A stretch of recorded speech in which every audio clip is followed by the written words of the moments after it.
चलिए तो language of chemistry के हम अपने नेक्स्ट टॉपिक की तरफ चलते हैं। और लैंग्वेज ऑफ केमिस्ट्री का जो हमारा नेक्स्ट टॉपिक है दैट इज एटॉमिक मास, या एटॉमिक मास के साथ साथ हम इसमें स्टडी करेंगे मॉलिक्यूलर मास की भी।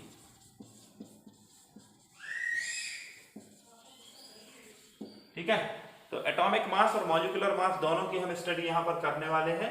अच्छा देखिए, किसी भी एटम का जो मास होता है उसको हम क्या कहते हैं, एटॉमिक मास या मॉलिक्यूलर मास कहते हैं। किसी भी एटम का मास एटॉमिक मास कहा जाएगा, किसी भी मॉलिक्यूल का मास उसका मॉलिक्यूलर मास कहलाएगा। तो एटॉमिक मास और मॉलिक्यूलर मास को हम कितने कितने तरीके से पढ़ते हैं इसके बारे में हम यहां पर बात कर रहे हैं। यहां पर एक और टर्म हम यूज करेंगे,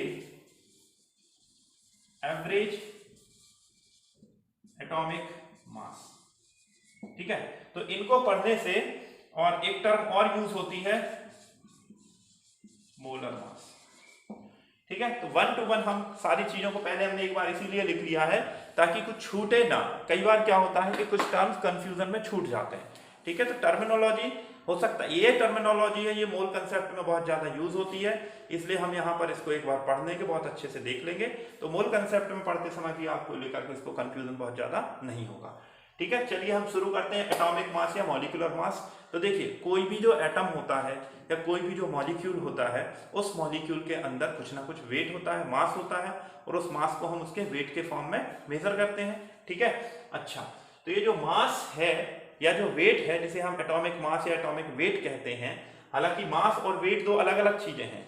ठीक है, मास और वेट दो अलग अलग चीजें हैं। ठीक है, बट फिर भी मास को हम वेट के फॉर्म में मेजर करते हैं। ठीक है, अब एटॉमिक मास या मॉलिक्यूलर मास ये आता कहां से है, सबसे पहले तो हम ये देख लेते हैं। तो जो एटम होता है, एटम के अंदर आपके क्या क्या होते हैं, इलेक्ट्रॉन भी होते हैं, प्रोटॉन भी होते हैं और न्यूट्रॉन भी होते हैं।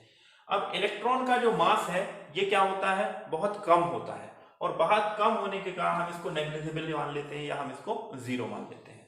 और जो मास में बेसिकली रोल होता है वो किस किस का होता है, प्रोटॉन और न्यूट्रॉन का होता है। मतलब हम ये कहेंगे कि एटम का जो मास है वो प्रोटॉन और न्यूट्रॉन के मास से मिलकर आता है। जितने नंबर ऑफ प्रोटॉन और जितने नंबर ऑफ न्यूट्रॉन्स उस एटम के अंदर होते हैं वही उसके मास को बनाने के लिए रिस्पॉन्सिबल है। एटम के मास में इलेक्ट्रॉन का कोई भी रोल नहीं होता है। इतनी क्लियर है? ठीक है। अच्छा, शुरुआत में जब चीजें डिस्कवर की जा रही थी तो एटम का मास तो एक्सपेरिमेंट के बेस पे निकाल लिया था। उस समय लोगों को यह पता नहीं था कि एटम के अंदर इलेक्ट्रॉन होते हैं या प्रोटॉन होते हैं या न्यूट्रॉन होते हैं। उन्होंने अपने एक्सपेरिमेंट के बेस पे एटम्स के मास डिफाइन कर लिए थे। ठीक है, उस समय इलेक्ट्रॉन, प्रोटॉन या न्यूट्रॉन डिस्कवर्ड नहीं हुए थे। आज की स्थिति में तो चूंकि हमको पता है कि प्रोटॉन, न्यूट्रॉन और इलेक्ट्रॉन होते हैं और उनके मास ये होते हैं, इसलिए हम उसको कैलकुलेट कर लेते हैं। उस समय उनके पास ऐसा कोई डेटा नहीं था। ठीक, तो जो मास उस समय वो डिस्कवर करते थे वो उन्होंने अपने कंपैरिजन के बेस पे करे। अब पहला जो मास की डेफिनेशन है या पहला जो मास जो वो मेजर करते थे वो काय में करते थे, ग्राम में मेजर करते थे या किलोग्राम में मेजर करते थे। ठीक है, अब चूंकि क्या है, एटम जो होता है हमारा क्या होता है, बहुत छोटा होता है। मतलब इतना छोटा एटम है कि उसको किसी भी सिंगल एटम को या किसी भी सिंगल मॉलिक्यूल को आज तक हमने प्रॉपरली देखा नहीं है। ठीक है, किसी भी तरीके के माइक्रोस्कोप से हमने उसको देखा नहीं है। जो इमेजेस हमारे पास एटम्स या मॉलिक्यूल्स की हैं वो सारी की सारी डिजिटलाइज्ड इमेज हैं, जो कि हमने साइंटिफिक इंस्ट्रूमेंट के थ्रू उसकी रेडिएशंस, उससे मिलने वाले स्पेक्ट्रोस्कोपी के थ्रू जो रेडिएशंस हमको मिलती हैं, जो स्पेक्ट्रोग्राफ्स हमको मिलते हैं, उसके थ्रू हम क्या करते हैं, हम उस एटम की एक डिजिटल इमेज तैयार करते हैं। बाकी एटम को हमने अभी तक किसी भी एटम को देखा नहीं है। अब जब हमने उस एटम को देखा नहीं है तो उसके मॉलिक्यूल मास को या उस मॉलिक्यूल के मास को हमने कैसे कैलकुलेट किया, तो मास को कैलकुलेट करने का जो हमारा तरीका था वो ये था कि हमने इनडायरेक्ट फिजिकल मेथड यूज करी और उन इनडायरेक्ट फिजिकल मेथड्स के थ्रू हमने मास निकाले।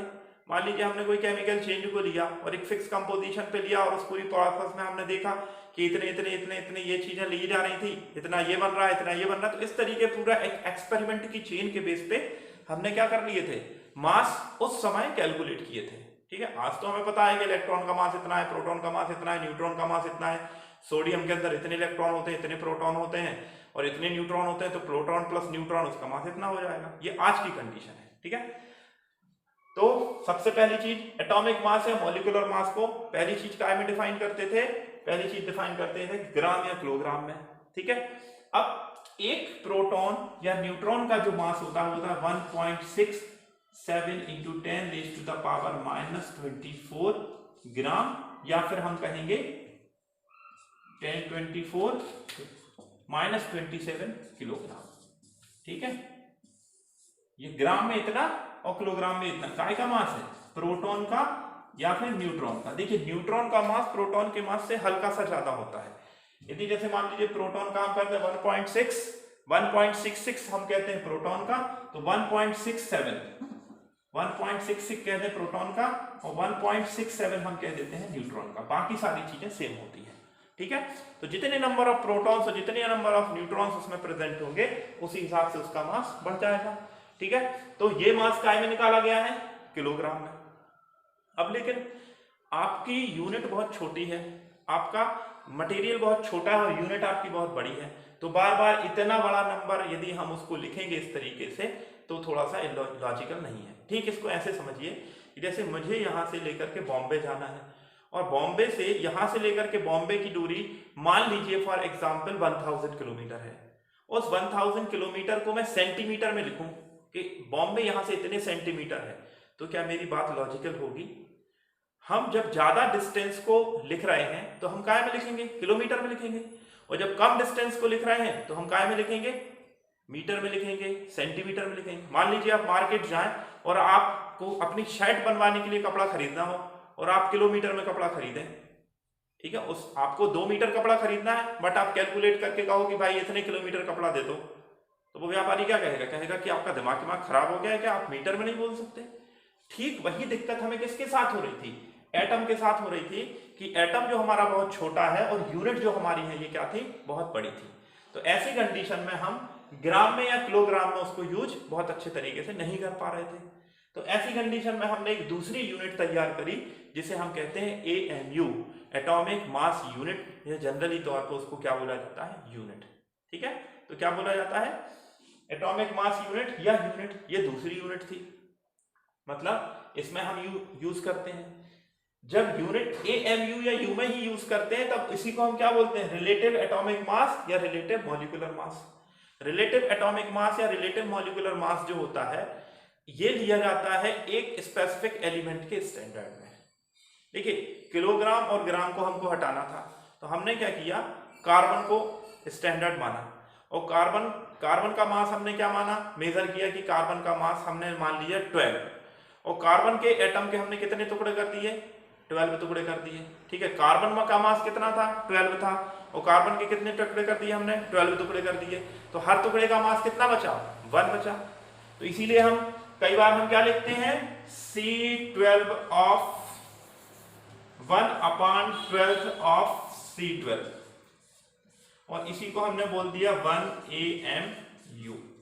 इसको समझिए ध्यान से, हमने क्या किया, हमने कार्बन का एक एटम लिया, कार्बन का भी कौन सा एटम, कार्बन का C12 एटम। C12 एक तरीके का कार्बन का क्या होता है, आइसोटोप होता है। अब ये आइसोटोप क्या होते हैं, आइसोटोप का मतलब होता है जैसे कार्बन है, अब कार्बन का एक एटम है उसका मास है 12, एक एटम है उसका मास है 13, और एक एटम है उसका मास है 14, है वो कार्बन ही बट मास क्या है, अलग अलग है। तो इसकी डेफिनेशन क्या हुई, atom which have common but different masses, these are called isotope. आगे चल के आप इसकी स्टैंडर्ड डेफिनेशन भी पढ़ोगे बट यहाँ के हिसाब से मैंने आपको बता दिया। तो कार्बन का हमने कौन सा वाला आइसोटोप लिया, 12 वाला, जिसका मास 12 था। अब उस 12 वाले मास के हमने कितने टुकड़े कर दिए, कार्बन के 12 टुकड़े कर दिए, तो एक टुकड़े में कितना आ गया, 1 आ गया, ठीक है। उसको हमने क्या बना दिया, स्टैंडर्ड यूनिट बना दिया 1AMU। तो जब हम कार्बन 12 के 1/12 पार्ट को स्टैंडर्ड मान करके उसके रेशियो में किसी दूसरे एलिमेंट को देखते हैं कि वो कितनी हैवी है, तो वो कहलाता है रिलेटिव एटॉमिक मास। क्या कहलाता है, relative atomic mass. When we taken carbon 12 as standard element, ठीक है, एंड हम क्या करते हैं, दूसरी एलिमेंट को कार्बन 12 के 1/12 पार्ट के रेशियो में देखते हैं कि वो कितनी भारी है, तो हम उसको क्या बोल देते हैं, रिलेटिव एटॉमिक मास। किसी मॉलिक्यूल को जब हम कार्बन 12 के 1/12 पार्ट के रेशियो में मेजर करते हैं कि वो कितना हैवियर है, तो उसको बाद हम बोलते हैं रिलेटिव मॉलिक्यूलर मास। इतनी बात समझ आई? ठीक है। दूसरी चीज, कार्बन 12 का जो 1/12 पार्ट है, कार्बन 12 का जो 1/12 पार्ट है, इसका जो मास होता है वो होता है 1.6 इंटू 10⁻⁻24 ग्राम, और इसी को हम क्या बोलते हैं? 1 AMU। क्या बोलते हैं? 1 AMU। ठीक है। तो AMU में भी मेजर करें, तो यदि आप उसको AMU में मेजर कर रहे हैं, यदि आप उसको रिलेटिव एटॉमिक मास में मेजर कर रहे हैं, यदि आप उसको रिलेटिव मॉलिक्यूलर मास में मेजर कर रहे हैं, तो आंसर आपके हमेशा इन चीजों में सेम आएंगे। ठीक है। बट एटम के लिए एटॉमिक मास यूज करोगे, मॉलिक्यूल के लिए मॉलिक्यूलर मास यूज करोगे। इसीलिए पहले इस यूनिट को क्या बोला जाता था? Atomic mass unit. बाद में इसको चेंज करके क्या कर दिया? केवल यू। क्यों कर दिया? क्योंकि एटॉमिक मास यूनिट का यूज केवल आप किस में कर पाओगे? एटम्स में कर पाओगे, मॉलिक्यूल में तो कर नहीं पाओगे। तो मॉलिक्यूल्स में यूज करने के लिए, स्टैंडर्ड रखने के लिए हमने उसमें से एटम वर्ड को क्या कर दिया? हटा दिया, और केवल यू के फॉर्म में इस्तेमाल करने लगे। अगला होता है ग्राम एटॉमिक मास या ग्राम मॉलिक्यूलर मास। ठीक है। ये अभी एक्सप्लेन मैं आपको नहीं करूंगा, आपको नेक्स्ट कभी जब आपका कंसेप्ट, मोल कंसेप्ट वगैरह होगा, वहां ये चीज आपको यूज करी जाएगी। एक होता है एवरेज एटॉमिक मास और एक होता है मोलर मास। ठीक है। तो एवरेज एटॉमिक मास का क्या मतलब है और मोलर एटॉमिक मास का क्या मतलब है? मैंने अभी आपको बताया कि जैसे कार्बन है, कार्बन का केवल एक टाइप का एटम नेचर में नहीं मिलता है, कार्बन 12 भी मिलता है, कार्बन 13 भी मिलता है और कार्बन 14 भी मिलता है। अब मान लीजिए मैंने एक कार्बन का एक टुकड़ा मेरे पास है, ठीक है, एक सैंपल है, उसमें कार्बन 12 भी होगा, कार्बन 13 भी होगा और कार्बन 14 भी होगा। तो उस टुकड़े का जो मास होगा उसमें क्या है? 13 वाला मास भी है, 14 वाला मास भी है और 12 वाला मास भी है, सारे एटम्स हैं। अब मुझे करना क्या पड़ेगा? उसको मैं ये नहीं कह सकता कि इसके एटम्स का मास 12 है या इसके एटम्स का मास 13 है या इसके एटम्स का मास 14 है, इसके अंदर जितने भी एटम्स हैं। सिंगल एटम हो तो मैं बता दूं। अब एटम्स हैं तो मैं क्या करूंगा? उन सारे एटम्स का एवरेज निकालूंगा, और एवरेज जो मास होगा उसको मैं क्या कहूंगा? एवरेज एटॉमिक मास। एवरेज एटॉमिक मास निकालने के लिए मुझे क्या पता होना चाहिए? 12 वाला परसेंटेज कितना है, 13 वाला परसेंटेज कितना है और 14 वाला परसेंटेज कितना है। ठीक है। इस मास का ये कितना परसेंटेज है? मान लीजिए फॉर एग्जाम्पल मान लेते हैं कि ये है 98% और ये है मान लीजिए आपका 1.9% और ये है आपका 0.1%। ठीक है। तो अब आप क्या करोगे? इसका मल्टीप्लाई करोगे, इसका मल्टीप्लाई करोगे, इसका मल्टीप्लाई करोगे, और इसका मल्टीप्लाई करने के बाद सारों को कैसे, इनको सबको ऐड करके आपस में 100 से डिवाइड कर दोगे, तो क्या निकल आएगा? एवरेज निकल आएगा। आपने भी एवरेज निकाला सीख रहा होगा अभी। तो एवरेज कैसे निकालते हो? जिन बच्चों को जितने जितने मार्क्स मिलते हैं उनको ऊपर लिखते हो, मार्क्स को नीचे बच्चे क्लास में जितने बच्चे थे उससे डिवाइड कर देते हो। मैंने भी यही किया। मुझे पता है कि 100 की क्लास है, उसमें 90 इतने बच्चे हैं जिनका मार्क्स 12 है, 1.9 इतने हैं जिनका मार्क्स 13 है और 0.1 जिनका मार्क्स 4 है। मैंने क्या किया? उसके हिसाब से उनको मल्टीप्लाई किया, उनके मार्क्स निकाले और 100 से डिवाइड कर दिया। तो जब हम एवरेज मास की बात करेंगे तो हम उसको क्या बोलेंगे? एवरेज एटॉमिक मास। एवरेज एटॉमिक मास कैसे निकालोगे? आइसोटोप्स के जो मास होते हैं उनको ऐड करके 100 से डिवाइड करोगे, लेकिन साथ में परसेंटेज के मल्टीप्लिकेशन के साथ। ठीक है। तो ये भी आप इसको भी डिटेल में आगे पढ़ोगे, बट ये मैंने एक आइडिया आपको बता दिया एवरेज एटॉमिक मास निकालने का। एक टर्म और होता है मोलर मास। मोलर मास क्या होता है? तो अभी आप डेफिनेशन बस रख लीजिए कि कोई भी सब्सटेंस जब 1 मोल लिया जाता है तो उसका जो मास होता है वो कहलाता है molar mass. A substance taken is 1 mole, its mass is called molar mass। आप 1 मोल कोई भी सब्सटेंस लीजिए और उसका मास जितना होगा वो मोलर मास कहलाएगा। अब ये मोल क्या होता है, ये सारी चीजें क्या हैं, ये हम मोल कंसेप्ट में पढ़ेंगे, बट मैंने ये यहाँ पर इंक्लूड क्यों किए? यहाँ पर इंक्लूड इसलिए किए क्योंकि मास की जब हम बात करते हैं तो अलग अलग तरीके से हमको मास पढ़ने को मिलते हैं। तो मैंने आपको यहाँ पर इंट्रोड्यूस करा दिया मास को कैसे कैसे पढ़ते हैं। ग्राम में पढ़ते हैं, किलोग्राम में पढ़ते हैं, वो बता दिया। एएमयू में पढ़ते हैं, एएमयू कहाँ से निकल के आता है? 1/12 part of carbon C12 atom, उसका जितना मास होता है, एक कार्बन का एटम है उसके 12 टुकड़े करिए, एक टुकड़े का जितना मास है वो कहलाता है U या 1 AMU। तीसरा होता है रिलेटिव एटॉमिक मास या रिलेटिव मॉलिक्यूलर मास। कार्बन 12 के 1/12 पार्ट को आप ले लीजिए और उसको 1 मान लीजिए, ठीक है। कार्बन 12 के 1/12 पार्ट को 1 मान करके अदर एलिमेंट उसके रेशियो में जितनी हैवी है उसको हम क्या कहेंगे, रिलेटिव एटॉमिक मास या रिलेटिव मॉलिक्यूलर मास, ठीक है। इसके बाद ग्राम एटॉमिक मास या ग्राम मॉलिक्यूलर मास। आप किसी भी एलिमेंट का, अब मैं इसको बता देता हूं, आप किसी भी एलिमेंट का मास निकालते हैं, मान लीजिए उस एलिमेंट का मास जो है वो रिलेटिव एटॉमिक मास या यू में जो मास निकल के जितना भी आता है उतना आप ग्राम में ले लीजिए, ठीक है। तो वो क्या कहलाएगा उसका, वो कहलाएगा उसका ग्राम एटॉमिक मास। अभी मैं कुछ एग्जांपल्स लेके आपको सारी चीजें एक्सप्लेन कर दूंगा। एवरेज एटॉमिक मास, एवरेज एटॉमिक मास कहां से निकल के आएगा, आपके पास नेचर में कोई एलिमेंट मिलती है उसमें उसके आइसोटोप्स का अलग अलग परसेंटेज होता है।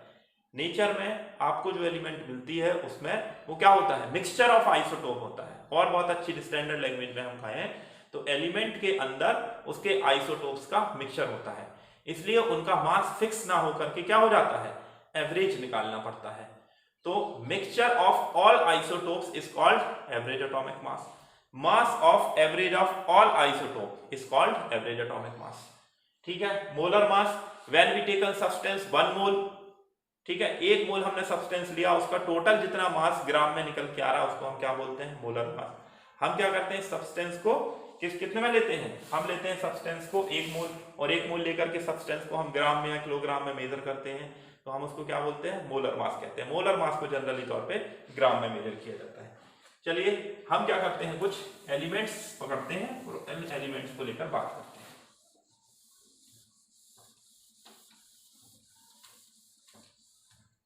देखो, अच्छा, एक और टर्म यूज की जाती है जिसे बोलते हैं मास नंबर। ये भी ध्यान रखिएगा, कौन सी टर्म है, मास नंबर। मास नंबर का मतलब क्या है, मास नंबर का मतलब है नंबर ऑफ प्रोटॉन और नंबर ऑफ न्यूट्रॉन का एडिशन। कई बार ये मास नंबर जो होता है मास के इक्वल भी होता है, उससे थोड़ा बहुत वेरी भी करता है। तो ये क्या होता है, प्रोटॉन और न्यूट्रॉन के एडिशन के बराबर होता है, जिसे हम बोलते हैं मास नंबर। मान लीजिए हम यहाँ पर एग्जाम्पल ले लेते हैं, काय का ले लेते हैं, हम यहाँ पर हाइड्रोजन का ही एग्जाम्पल ले लेते हैं, ठीक है। हाइड्रोजन और हाइड्रोजन मॉलिक्यूल, ठीक। अब हाइड्रोजन का मास यदि मुझे ग्राम में या किलोग्राम में निकालना है तो मैं कहूंगा 1.66 इंटू 10⁻⁻24 ग्राम। ये हो जाएगा हाइड्रोजन का मास काय में, ग्राम में। इसी को मैं लिख दूं 10⁻27 किलोग्राम, तो ये हो जाएगा किलोग्राम में। H2 का निकालना है यदि मुझे ग्राम या किलोग्राम में, तो इसको 1.66 इंटू 10⁻⁻24 इंटू में क्या कर दूंगा, 2 कर दूंगा, तो ये ग्राम में हो जाएगा। क्योंकि इसके अंदर क्या है, हाइड्रोजन के 2 एटम है, और हाइड्रोजन के एक एटम का मास कितना होता है, इतना होता है। ये मुझे कहां से पता चला, एक्सपेरिमेंट के थ्रू पता चला। आज की मैं बात करूं तो मुझे कहां से पता चला, मैं जानता हूं हाइड्रोजन के अंदर सिंगल प्रोटॉन होता है, न्यूट्रॉन 0 होता है, एक प्रोटॉन का मास इतना होता है, इसलिए इस तरीके से निकाल लूंगा, ठीक। अच्छा, एएमयू में निकालें तो अब एक एएमयू जो होता है 1 एएमयू, आपको पता है कितना होता है, 1.6 इंटू 10⁻⁻24 ग्राम, ये 1 एएमयू है। जब ये 1 एएमयू है तो यहां पर कितना हो जाएगा, 1 यू हो जाएगा, या 1 एएमयू हो जाएगा हाइड्रोजन का मास, और यहां पर कितना हो जाएगा, 12 एएमयू हो जाएगा, या फिर 12 यू हो जाएगा, ठीक है। रिलेटिव एटॉमिक मास वही हमने कार्बन 12 का 1 पार्ट लिया, तो हम कहेंगे कितना है, यहां पर 1 है और यहां पर 2 है। क्यों, कार्बन 12 के 1/12 पार्ट के रेशियो में जो हाइड्रोजन होता है वो उसके इक्वल होता है, ठीक। फिर है ग्राम एटॉमिक मास, ठीक है। तो जितना ये इसका मास आता है रिलेटिव एटॉमिक मास, उतने को आप क्या कर लो, ग्राम में ले लो, तो इसको हम क्या बोलेंगे, gram atomic mass hydrogen atom का कितना है, 1 ग्राम है। ग्राम मॉलिक्यूलर मास इसका कितना है, 2 ग्राम है, ठीक। एवरेज एटॉमिक मास, अब एवरेज एटॉमिक मास के लिए हमको डेटा निकालना पड़ेगा कि एक्चुअल में हाइड्रोजन, तो जो आप पीरियोडिक टेबल देखोगे, पीरियोडिक टेबल में आप देखो नीचे की तरफ हाइड्रोजन का एक मास लिखा रहता है, कुछ 1.0 दिस इतना 2 कुछ ऐसा होता है। एक्चुअली मैं आपको देखकर बताता हूँ, इसमें पीरियोडिक टेबल होगी तो, पीरियोडिक टेबल इसमें तो शायद नहीं है, बट इसमें मास नहीं है, ठीक है। तो 1.008 ऐसा कुछ समथिंग करके उसमें दिया गया है, तो वो एवरेज एटॉमिक मास है। कई बार बच्चे पूछते हैं कि सर नंबर ऑफ प्रोटॉन और नंबर ऑफ न्यूट्रॉन तो फिक्स होते हैं, फिर ये मास डेसिमल में क्यों है? क्योंकि पीरियोडिक टेबल में जो मास दिया जाता है वो मास नंबर नहीं दिया गया है, वो उसके आइसोटोप्स का एवरेज दिया गया है, ठीक है। और जो मास नंबर रहता है वो एग्जैक्ट आता है, ये बात ध्यान रखिएगा। ग्राम एटॉमिक मास मैंने आपको बता दिया। एवरेज एटॉमिक मास की मैं बात करूं, जैसे इसके बारे में सबसे शानदार जो केस आता है वो आता है सोडियम का, हम लिखते हैं 23। क्यों? क्योंकि हम कहते हैं कि 11 प्रोटॉन है और 12 न्यूट्रॉन है, ठीक है। सोडियम का मास हम इस तरीके से लिख देते हैं 23, बट यदि आप पीरियोडिक टेबल में इसका मास देखोगे तो लिखेगा, आपको मिलेगा 22.99, ठीक है। तो ये क्या है? ये हमने उसके आइसोटोप्स का एवरेज मास निकाला है। तो ये कहां से निकल के आया है? मास नंबर से निकल के आया है, और ये उसका एवरेज एटॉमिक मास है, ओके। अच्छा, तो एवरेज एटॉमिक मास काय में लिया गया है? ये यू में लिया गया है, ये ध्यान रखना, ठीक है। ये मास नंबर था 23, क्या उसका मास नंबर है, और 22.99 उसका एवरेज एटॉमिक मास है। यही सेम कंडीशन क्लोरीन में बनती है। क्लोरीन का जो मास लिया जाता है वो लिया जाता है 35.5, ठीक है। तो क्या कोई उसमें ऐसा हो जाता है कि कोई प्रोटॉन या न्यूट्रॉन आधा टूट करके जुड़ा हुआ है? नहीं, ऐसा नहीं है। क्लोरीन के जो एवरेज मास है, क्लोरीन का नेचर में जो हमें क्लोरीन गैस मिलती है वो दो तरीके के, मतलब वो दो या जितने भी तरीके के आइसोटोप से मिलकर बनता है, उसका जो एवरेज एटॉमिक मास निकल के आता है वो निकल के आता है 35.5। इसलिए हम क्लोरीन का मास 35.5 यू इस्तेमाल करते हैं, ये ध्यान रखिएगा। अच्छा, फिर हम क्या करते हैं? 22.99 को 23 यूज क्यों कर रहे हैं? थोड़ा बहुत हम अप्रॉक्सीमेशन यूज कर लेते हैं, क्योंकि जब हम इस मास को 22.99 को यूज करेंगे तो हमको कैलकुलेशन में प्रॉब्लम हो सकती है। ऐसी कंडीशन में हम उसको 22.99 में लेकर के कितना कर लेते हैं? 23 कर लेते हैं। बट ऐसा नहीं करेंगे कि 35.5 को 36 बना दें या 35 बना दें, ठीक है। 35.5 को पे 35.5 भी बनाएंगे। तो एवरेज एटॉमिक मास भी आपको समझ आ गया, आई थिंक एग्जैक्ट नहीं बट 0.008 इतना होता है ये। तो ये कितना हो जाएगा? 2.016 हो जाएगा, ठीक है। ये हो गया। मोलर मास की बात करें हम, तो अभी मैं आपको बता देता हूं, हाइड्रोजन एटम का जो मोलर मास होगा वो होगा 1 ग्राम और इसका होगा 2 ग्राम। मोलर मास हमेशा उसके एटॉमिक मास या मॉलिक्यूलर मास को ग्राम में ले लीजिए, उसके ही बराबर होता है। मतलब जब आप ग्राम एटॉमिक मास या ग्राम मोलर मास लेते हो तो ग्राम एटॉमिक मास और ग्राम मोलर मास सेम होता है, ठीक है। मोलर मास और gram atomic mass, gram molecular mass और मोलर मास क्या होते हैं? सेम होते हैं। जब किसी भी एलिमेंट के मॉलिक्यूलर मास को या एटॉमिक मास को आप ग्राम में ले लेते हो तो उतने ग्राम मटेरियल 1 मोल होता है, ये ध्यान रखना। और उसी को हम क्या कह देते हैं? उसका मोलर मास कह देते हैं। मास नंबर वो भी अब आप समझ गए हो, number of proton and number of neutron present in 1 atom. अब मान लीजिए आपके पास कार्बन का एक एटम है 12 और कार्बन का एक एटम है 14, इसका मास नंबर कितना हो जाएगा? 12 हो जाएगा, इसका मास नंबर कितना हो जाएगा? 14 हो जाएगा। ये बात यहां पर आपको और ध्यान रखनी है। तो इतनी सारी चीजें मास से रिलेटेड मैंने आपको यहां पर बताने की कोशिश करी है, ठीक है।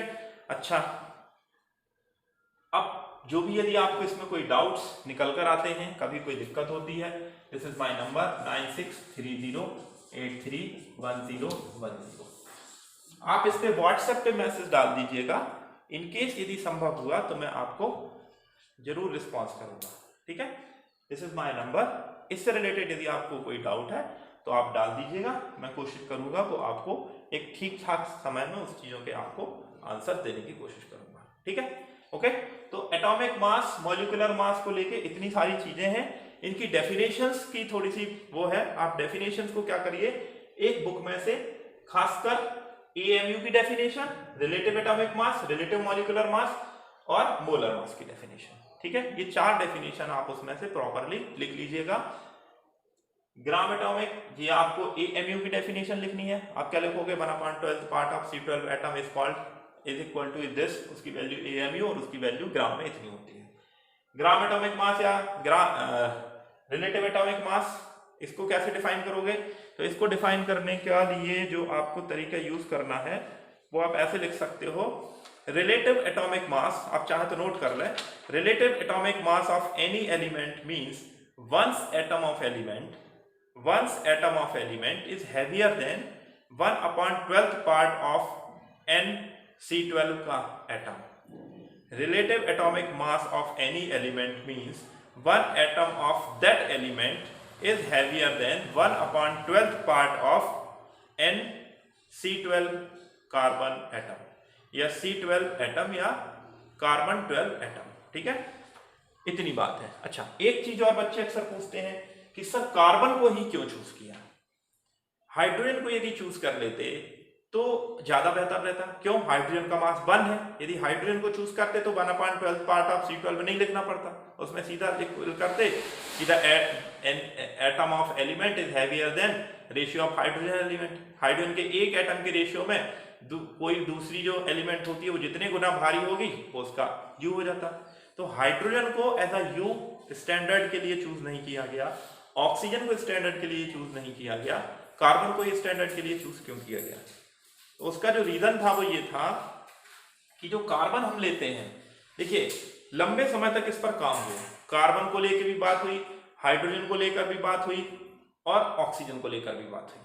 ठीक है, तो एक्सपेरिमेंट्स में ये पाया गया कि जो कार्बन, हाइड्रोजन और ऑक्सीजन में से सबसे ज्यादा जो डिग्री ऑफ एरर, सबसे कम डिग्री ऑफ एरर वो कार्बन के साथ थी, या सबसे ज्यादा अच्छे रिजल्ट्स कैलकुलेशंस में किसके साथ निकल कर आते थे?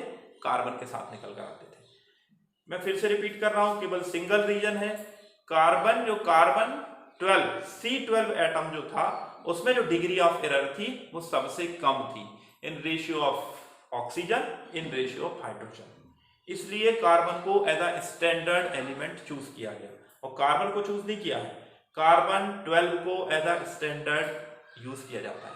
तो कई बार यदि ये क्वेश्चन आपसे पूछा जाए why carbon 12 taken as standard element, आप यही लिखेंगे because degree of error in experiments is least, ठीक है, rather than oxygen, rather than hydrogen, so it is taken as a standard element. काय के लिए? किसी भी तरीके के मेजरमेंट के, मोल कंसेप्ट के लिए भी C12 को यूज किया जाता है, 1 AMU निकालने के लिए भी कार्बन 12 को यूज किया जाता है, रिलेटिव एटॉमिक मास की बात करने के लिए भी कार्बन 12 को ही यूज किया जाता है. ठीक है, तो ये हमारी एटॉमिक मास, मॉलिक्यूलर मासेस को लेकर के कंप्लीट बात थी. आई थिंक आपको ये क्लियर हो गया होगा. ठीक, अब इसके बाद आपको काम क्या करना है, इससे रिलेटेड, क्लास से रिलेटेड मैं आपको वर्क बता देता हूं. तो वर्क आपका ये है कि आपको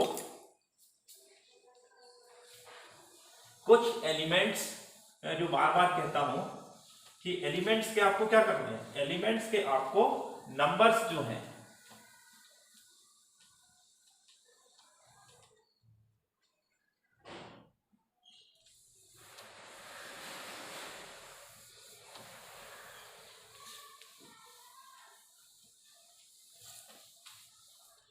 आपको क्या करना है, उनके एटॉमिक नंबर्स, एटॉमिक मास और एटॉमिक नंबर्स, इन सारी चीजों को आपको उनको कैलकुलेट करना है. ठीक है, आप क्या करिए, 1 से लेके 20 तक की सबसे पहले तो उनके एटॉमिक नंबर्स लर्न कर लीजिए, उनके एटॉमिक मासेस लर्न कर लीजिए. ठीक है, एटॉमिक मासेस लर्न करने के बाद उसमें से 5 या 6 एलिमेंट्स को चूज कर लीजिए, उनके एटॉमिक मासेस को ग्राम में भी कन्वर्ट कर लीजिए. अब मान लीजिए आपको मैंने लिया सोडियम, ये कई बार क्वेश्चन इस तरीके से आता भी है, आपसे पूछा जाएगा सोडियम का मास बताइए ग्राम में. अब आप कहोगे सर ये सारे ग्राम में क्या लर्न करने हैं? नहीं, लर्न नहीं करने. आपको 1 U का मास पता है ग्राम में, 1 U का मास तो आपको ग्राम में पता है. एक मिनट, ये दो फार्मूले भी आप यहां पर नोट कर लीजिए. एवरेज एटॉमिक मास का फॉर्मूला है mass into percentage of isotope, मतलब आइसोटोप का जितना मास होता है उसका परसेंटेज दोनों को मल्टीप्लाई करके, प्लस दूसरा जो आइसोटोप होता है उसका मास और उसका परसेंटेज डिवाइडेड बाय 100. 2 हैं, 3 हैं, 4 हैं, जितने भी आइसोटोप्स आपको दिए गए हैं उस तरीके से निकल के जाएगा. दूसरा molar mass, mass of 1 mole of substance. ठीक है, 1 mole of substance in gram, mass of 1 mole of substance in gram, ये क्या कहलाता है? Molar mass. अब मोल क्या होता है इसको हम अभी आगे पढ़ेंगे. इन दो चीजों को नोट करिए, फिर इसके बाद आगे का मैं आपको होमवर्क, और होमवर्क में आपको ये करना है, दूसरा आपको क्या करना है, आपको तकरीबन पीरियोडिक टेबल से आप एटॉमिक मास नोट कर लेंगे। उसके बाद आपको तकरीबन 30 मॉलिक्यूल्स के फॉर्मूले लिखने हैं, जैसे H2O हो गया, H2SO4 हो गया, NaCl हो गया, HNO3 हो गया। इस तरीके से तकरीबन आपको 30 मॉलिक्यूल्स के क्या करने हैं, आपको फॉर्मूले लिखने हैं और फॉर्मूले लिख करके उनके मॉलिक्यूलर मास निकालने हैं। जब उनके आप मॉलिक्यूलर मास कैलकुलेट करेंगे तो मॉलिक्यूलर मास कैलकुलेट करने के साथ साथ आपको क्या फायदा हो जाएगा, आपको पता चल जाएगा कि उनके रिलेटिव एटॉमिक मास क्या है, ठीक है, उनके रिलेटिव मॉलिक्यूलर मास क्या है, ठीक है। इसके बाद आपको उसमें उनके मोलर मास भी पता चल जाएंगे, उनके ग्राम एटॉमिक मास भी पता चल जाएंगे, क्योंकि ग्राम एटॉमिक मास और मोलर मास क्या होते हैं, बराबर होते हैं। और ग्राम एटॉमिक मास आप कहाँ से पता करते हो, जो उसका रिलेटिव एटॉमिक मास होता है या उसका जो मास यू में होता है, जब उसी को आप ग्राम में ले लेते हो तो उसका ग्राम एटॉमिक मास हो जाता है, ठीक है। तो इतनी चीजें आप यहाँ पर, मैं बार बार इन चीजों को इसलिए आपको रिपीट करा रहा हूँ क्योंकि ये बहुत इंपॉर्टेंट है, उसमें बच्चे बहुत ज्यादा कंफ्यूज होते हैं, ठीक है। ये बात मैंने आपको यहाँ तक करा दी। इसके बाद चलिए अब हम आगे देखते हैं। तो ये आपकी एटॉमिक मास की क्लास यहाँ पर एंड हुई। क्वेश्चंस की मैं यदि कोई सीट पे मैं बात करूंगा तो मैं क्या करूंगा कि इसी की वीडियो की लिंक में आगे चल करके इसमें शेयर करने लगूंगा, तो वो फ्यूचर में आपको मिलती रहेंगी। आज की क्लास के लिए थैंक यू। चलिए।